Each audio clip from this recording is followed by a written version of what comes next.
तुकाराम मुंडे यांना 250 कोटीची ऑफर आली आहे आणि आता तुकाराम मुंडे यांची बदली होणार का हा प्रश्न समोर येतोय।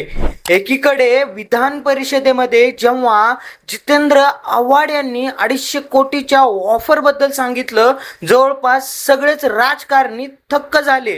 परंतु दुसरी बाब ही समोर येते की तुकाराम मुंडेच्या बदलीसाठी तब्बल 250 कोटी मोजायला लागतात। म्हणजे तुकाराम मुंडे यांनी किती मोठं काम केलंय। दुसरी बाब बघायची झाली तर तुकाराम मुंडे यांच्या विरोधात सरकार काही कारस्थान करतंय का? कारण ज्या पद्धतीने तुकाराम मुंडे आपलं काम करतायत, कुठल्याही नेत्याला अधिकाऱ्याला कुणालाच भीक घालत नाहीत। ज्या पद्धतीने संविधानात नियम आहेत, ज्या पद्धतीने संविधानात तरतुदी आहेत, त्यानुसार कारवाई करतायत। परंतु तुकाराम मुंडे यांना यावरती प्रश्न विचारला असता त्यावरती तुकाराम मुंडे यांनी जे आहे ते आपली कमिटमेंट दिली आहे।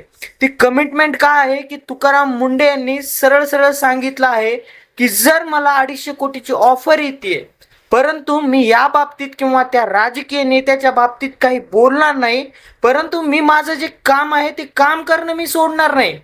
एकीकडे जितेंद्र आव्हाड यांनी विधान परिषदेत 250 कोटीची ऑफर आल्याचं कबूलनामा सांगितला होता, परंतु दुसरीकडे तुकाराम मुंडे यांनी त्यांच्यापर्यंत ही बाब आली नाही, आणखीन त्याबद्दल त्यांनी कमिटमेंट पास केले। परंतु आता या प्रकरणात तुकाराम मुंडे हे खरंच माघार घेतील का?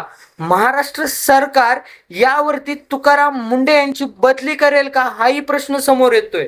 परंतु आताच्या काळात तुकाराम मुंडे यांनी जे काम केलंय, ज्या पद्धतीने तुकाराम मुंडे काम करतायत, त्या पद्धतीने आतापर्यंत महाराष्ट्रात एफडीएचा अधिकारी कुणाला देखील माहीत नव्हता, परंतु तुकाराम मुंडे घरोघरी पोहोचलायत। सामान्य लोक तुकाराम मुंडे यांना चौकशी करतायत, त्यांच्यावर होत असलेला अन्याय सांगतायत आणि कितीतरी घोटाळे महाराष्ट्रातले बाहेर येत आहेत।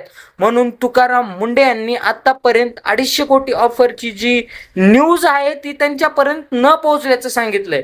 परंतु मित्रांनो, याबद्दल तुमचं काय मत आहे मला जरूर कमेंटमध्ये सांगा। व्हिडिओ आवडला असेल तर फॉलो करायला विसरू नका।